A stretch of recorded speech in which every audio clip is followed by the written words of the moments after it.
webinar, which has been organized by Disability and Development Consortium India on power. Allow me to go to our next speaker, who is going to talk to us,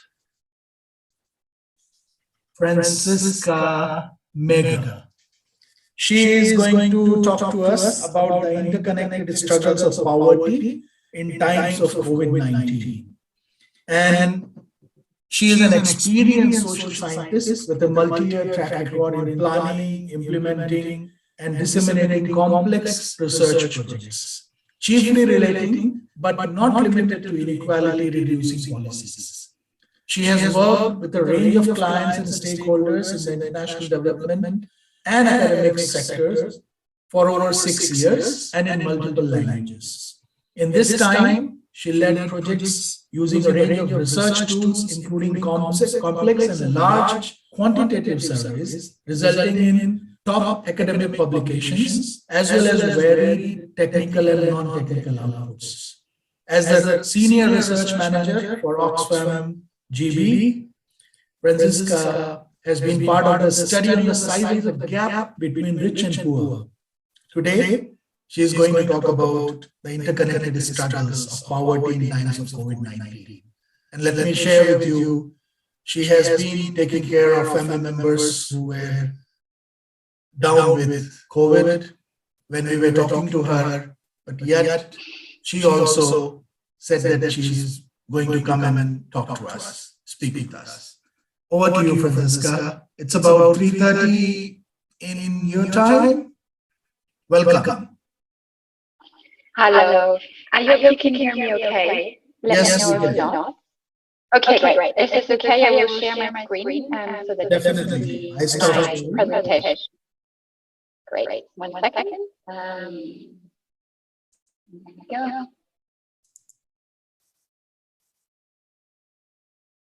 We can see the screen now. You're muted, Franziska.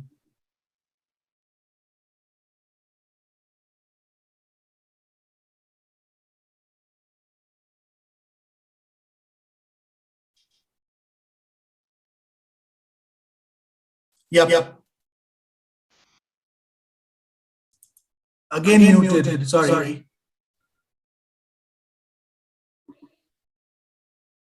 Might be your headphone playing up. You can use.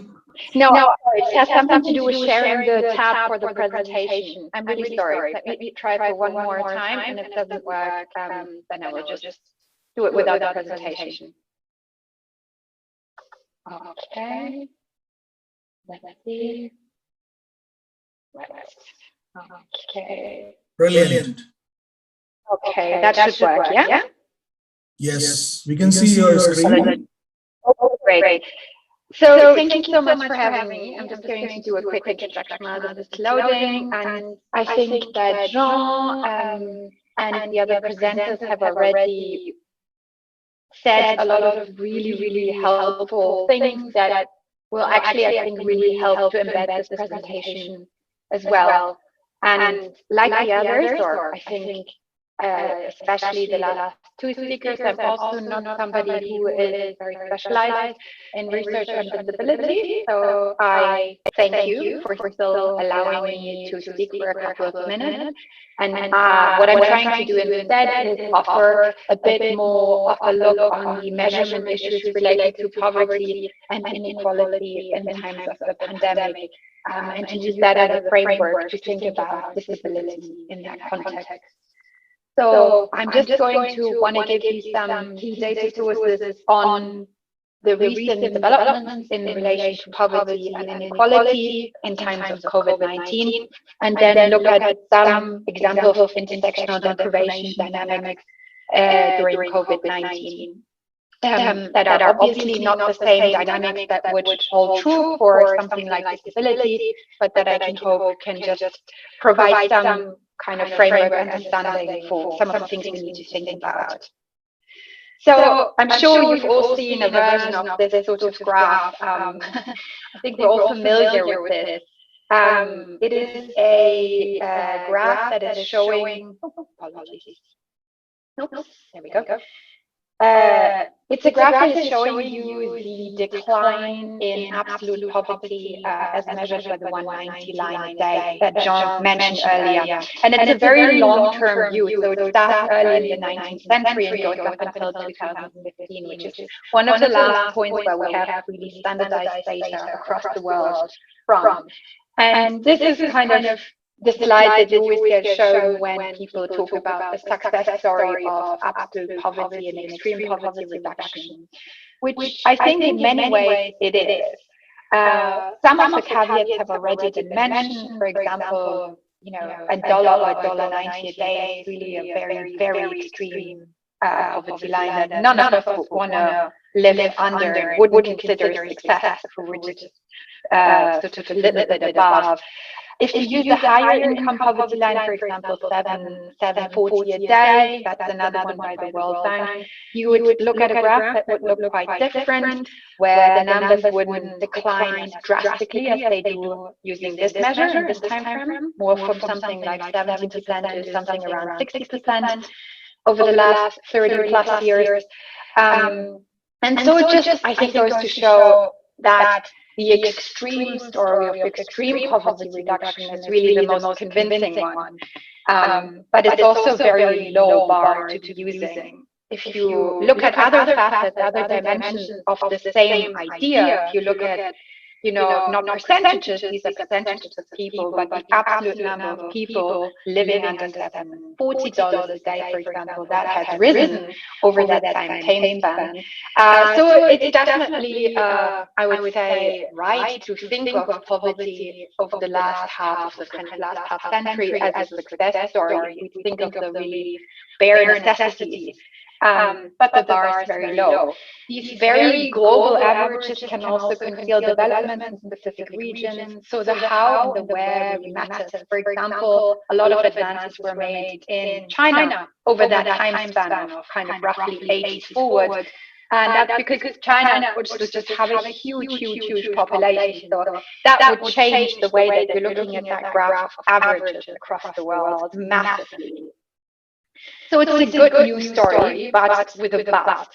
And measurement is obviously very far from how people live, and it's only very limited in the relevance to people's everyday experience. Excuse me. So here you're looking at an example of when the purchasing power to parity rates were adjusted in 2014, and that's just a measure that the World Bank uses to kind of standardize across lots of different places and currencies to be able to compare similar units. So if you change those a little bit, then suddenly you end up with a totally different poverty rate the next day. And that's just to say, that the measurement of poverty already has a very tricky mandate to deal with. Excuse me, in and of itself, right? Irrespective of the pandemic. So, excuse me one second. At 1.7 million people live in poverty, but 2.1 billion people suffer from malnutrition. So how can there be fewer income poor people than people who are at the same time malnourished? And these kinds of conflicts are there all the time. And now how can we understand these trends in the context of the pandemic, which is making everything 100 times more difficult to measure and to keep track of, if it is already this contentious at baseline? That's kind of the point I'm trying to make. So here you're seeing a projection of extreme poverty sort of, I think it was at the beginning of the pandemic, and you might have seen a different data source or different projection from later on in the pandemic, or using a different data source. But they're all kind of broadly showing something quite similar, which is that at the beginning of the pandemic, it was projected that extreme poverty, as measured by $1.90 a day, would increase quite a lot. And that's also because the extreme poverty line is really a good measure of how fragile the income success story is. It's so low that it is relatively easy to lift people above it, and I put easy in quotation marks because obviously it's not easy. But it's very volatile, so it's very vulnerable to shocks from the outside. And the pandemic is obviously a very big shock to this whole story of income, poverty declining over time. It's also a question of scale and pace. So in sub-Saharan Africa and low-income countries in particular, poverty has been increasing since the start of the pandemic. And it would have likely done so to some degree anyway, but it's doing so at a faster pace than was expected before the pandemic. So, rather than looking at this graph or some alternative data source, it's likely going to show a version of this, which is the sort of ending of the decline in income poverty if you're looking at a global level. And we're kind of playing catch up with these developments in real time because we're collecting data all the time and trying to piece the picture together while the pandemic is still happening. So that's another challenge that's added on top of this. Likewise, the story of reducing inequality is one that's also very susceptible and very fragile in light of the pandemic. There is a consensus now forming generally, like outside of the pandemic, about the importance of the link between different economic inequality scenarios and the scale of poverty reduction. So poverty reduction is very closely linked to how inequality plays out in a certain place. And for example, on this graph is just showing you an example that's telling the story of to which extent the bottom 40% take part in future growth could result in very, very vastly different global poverty rates later down the line. No need to look at the specifics here really in a lot of detail. It's just to say that the different scenarios that can play out with inequality can have a really profound effect on how global poverty will develop over the next decade or so, and even beyond that. So, the previous speaker, we're Oxfam, we always have to talk about inequality, and I'm just going to continue that a little bit. It's equally, I think, tricky to find the one measure that speaks the right story about inequality in the times of COVID. There's just too much data and too many measures going on. But just by sense of sheer logic, if you're looking at the GDP of the world and that of most countries having gone down during the pandemic, this would lead to an increase in poverty, even if nothing else happens to inequality, because everybody's income is likely to go down a little bit. But as the previous speaker has already mentioned, something else has happened to inequality, which is this massive explosion of wealth, at least at the extreme top of the distribution. So inequality reduction, which has happened in quite a few countries across the globe, is also very vulnerable to shocks like the pandemic, because it is sensitive to developments that happen across the entire distribution, so at the bottom and at the top. And we've now seen examples of both. And these developments would then in turn influence how you measure the inequality rate, whatever measure you use, as a whole.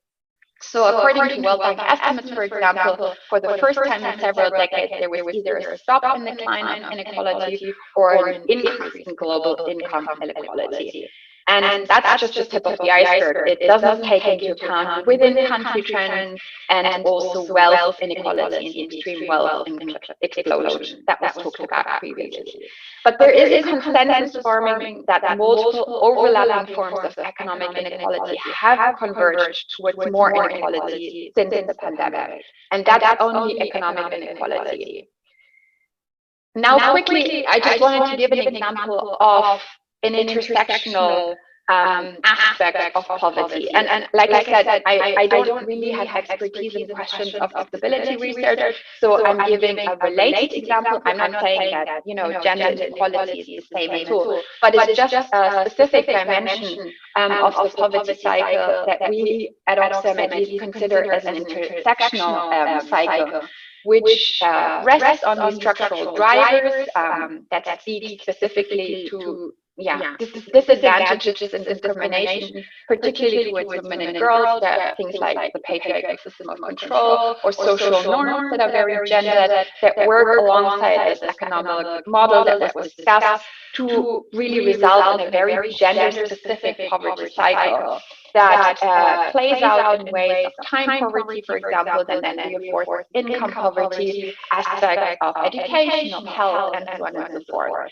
And that's really just to show that these systems are incredibly intricate, even for something like gender inequality, which I think at this point is a little bit better understood than all of the ways in which disability affects poverty and inequality and vice versa, like Jean said, which is very much absent from a lot of the economic literature, for example.